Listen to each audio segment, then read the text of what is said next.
Hello YouTube. So in this video we're going to be clearing out the second phase of a job we did last year. Cleared out about an acre or two of land. I'm not exactly sure how much it was. But we cleared off some land last year and they're going to have us do the rest of it this year. And so right here, basically, what I like to do before I go clear land is I like to go through and take a brush mower, like on Gavin's on the tractor over there, brush mowing everything down. Just kind of knock that grass down that we sowed last year, so we don't have all the sticks in there, and then have to rip the grass back out to get the sticks out and ruin everything we did last year. And then I'm on the ditch witch right now, using the cutting edge on there, shearing off all the little saplings and stuff we didn't really touch the year before. We kind of cleared this area out, but more or less just drove a skid steer in between the trees and cleaned it all up. We kind of ran to the end of the budget on the last job, and so this is where it landed, and we knew we were going to keep coming back, so it wasn't a big deal. But anyhow, yeah, like I said, just kind of going through here and cleaning everything up and prepping it to where we can go through and properly take all the trees down and clean everything up and be able to sow the grass. Like you see back here where Gavin's driving right now, we planted all that grass last year. That was nothing but dirt, and I mean, there was a tree every 10 foot in there. It was just crazy. The vines, oh my God, the vines were horrible. Every time you try to take a tree down, it would get stuck on another tree, then you have to pull it down, and it was crazy. So what we're doing here, this ditch witch, what I'm doing here, coming back and blading all this off, I built a cutting edge specifically for this reason, to where I could go through and shear all the saplings off. There's a few of them that are still left, but I can shear mainly all them saplings off and shake it out, and really I don't even get any dirt in the bucket. So even when we're just doing like a small land clearing, like just cleaning a brush off in a backyard somewhere, I could pretty much just take that thing back there, get most of it, and then come back with a small mower type thing.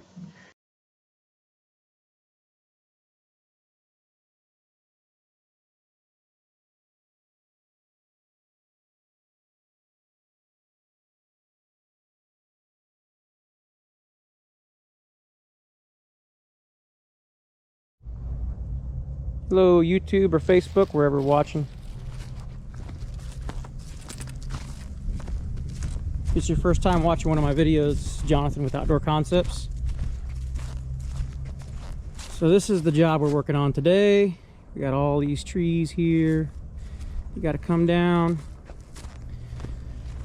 Last year, didn't have YouTube channel started yet, so didn't get to video this. But so last year we cleared all that. So all this ground over here looked like that, real rough. So, and there's tons of vines everywhere. Cleaned it out and got the pasture looking so good that they wanted to keep going. So like I said, yeah, we got all this area here that's got to be taken out, mainly walnut, nothing worth mill worthy, but some hedge, a little bit of hackberry. I'll take you around real quick. Here's our grapple bucket. I just got done building that. Works really good.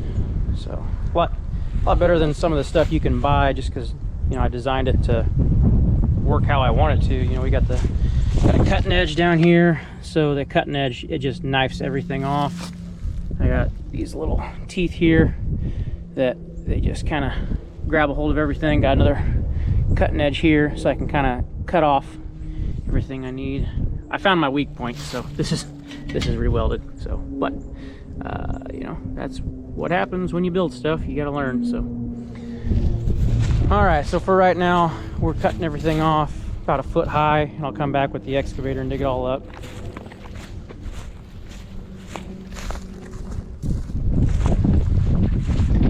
So, stockpiling everything over here for right now. And then took the excavator this morning and dug a burn pit. Nothing huge, just maybe about a 1.5 deep, 10 by 10 hole. Put all the dirt around the edges so it won't burn all the grass off. So that's what started. I think I'm just gonna put some stuff on a time lapse. I have another video I'm gonna put in with this where me and Gavin, longtime friend of mine, he comes and helps me a lot on stuff like this. We really enjoy doing this together. So me and him took everything off here, and I kind of bladed all this down yesterday with the grapple bucket just to get it manageable.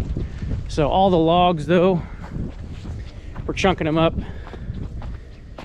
12 foot long. I have a 14-foot dump trailer, so chunking them all up about 14 foot long and put them all in there and take them back, and I'm going to use it for firewood in my shop. So hopefully in another month or two I can do kind of a little shop tour. It's nothing great, but it's my shop and it's where I build everything out of. So well, hope you guys enjoy.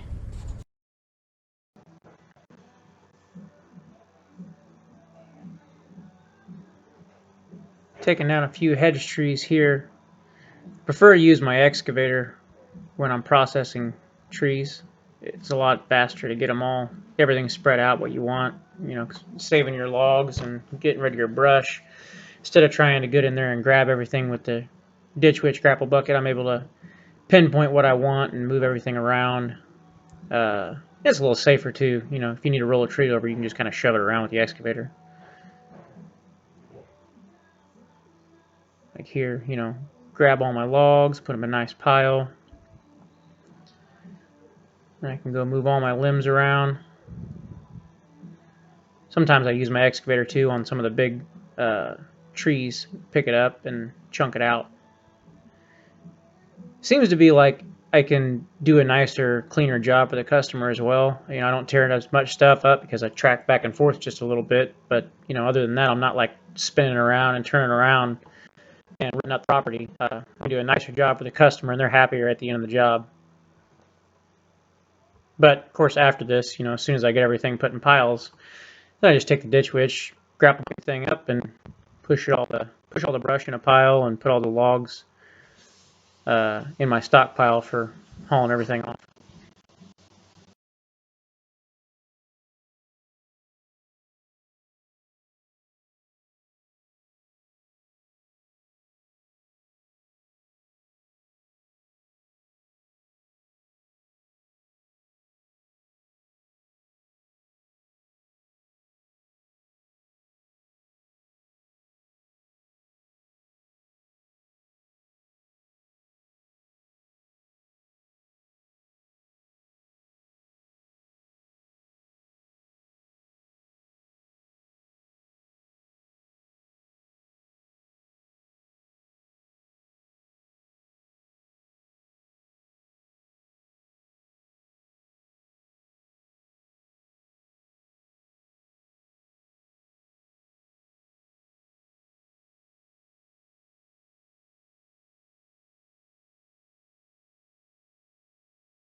This area up here was super congested, so I had to basically go in and pull all the little brush and small trees and trash out of here before I could even drop these trees.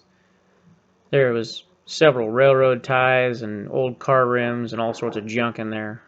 This place, honestly, when I did the other part, there was so much trash that had blown in there because it wasn't maintainable. It was so overgrown. This clearing here was much needed.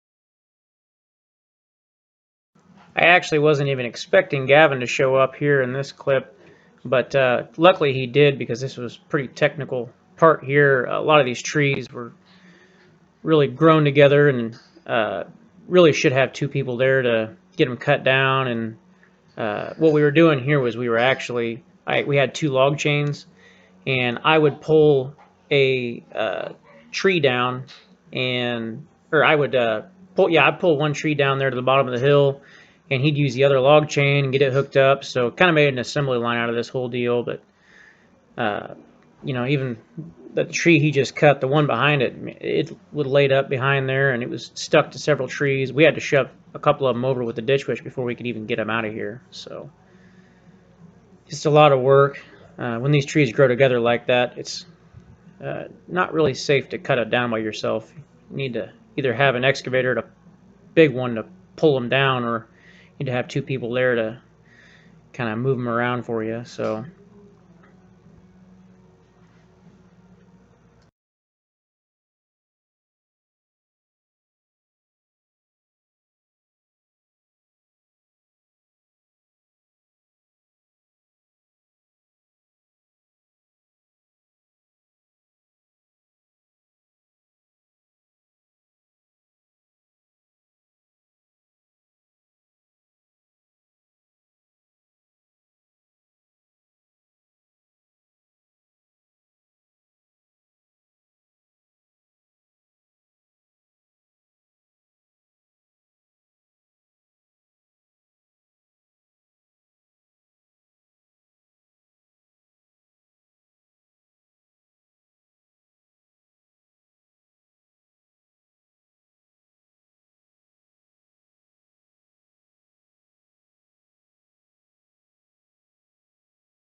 good Tuesday morning. Pretty good progress yesterday. I got most of it done yesterday, and then Gavin actually came over last night after he got done hauling propane for the day, and we tore some stuff up. So we laid all these down, pretty much all walnut, but laid all those down last night, so everything's all on the ground that needs to be on the ground. Gotta go back and cut a lot of these stumps off and do some cleanup work around here, but yeah, should be a pretty good day. So we'll get at it and shoot a few videos as we go. This type of stuff right here is why morning inspections are important. We got hydraulic oil here, and if you look, you can see the bottom's wet. Right now this is probably only a $100 repair, but if that were to blow out on somebody's house while I was digging a patio out or something, that's going to get a lot more expensive, having to clean their house and whatnot. You can see there's a little bit of oil running down here. It's not leaking real bad yet, but need to get it repaired, send the cylinder in, and have it rebuilt. So like I said, it's a pretty cheap fix right now, but could get a lot more expensive. So, another reason when you do your inspections, make sure you grease. Greasing a machine deserves a video all in itself, because if it's not greased every day, it will just destroy a machine, especially an excavator. There's so many. I mean, you look, there's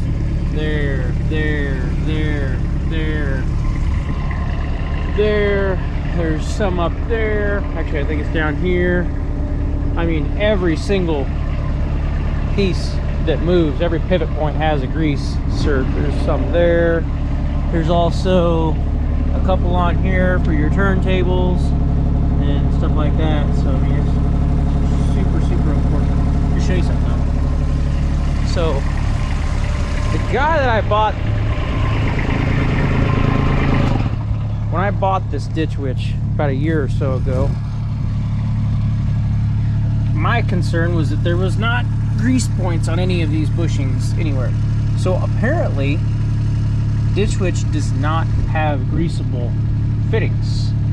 Like, even like down there's nowhere to grease this thing, which is kind of ridiculous, but they say that it's because they're replaceable and they're pretty cheap to replace. So I guess at like 600 or 700 hours you're supposed to replace them. So that's working. It's working for now, so I'm not going to replace them. But pretty happy with the cylinder though. It looks like we got it fixed. It looks like, you know, coming in here and bracing like we did, that fixed it. So we had to offset. So the cylinder had to be offset to clear the ram. So I think that's why I bent it. It's because I was offset, so it put pressure not in the center, it was putting on the side. So all right, well, I'm gonna grease that. Grease the excavator real quick so it's ready to go. So let's do that.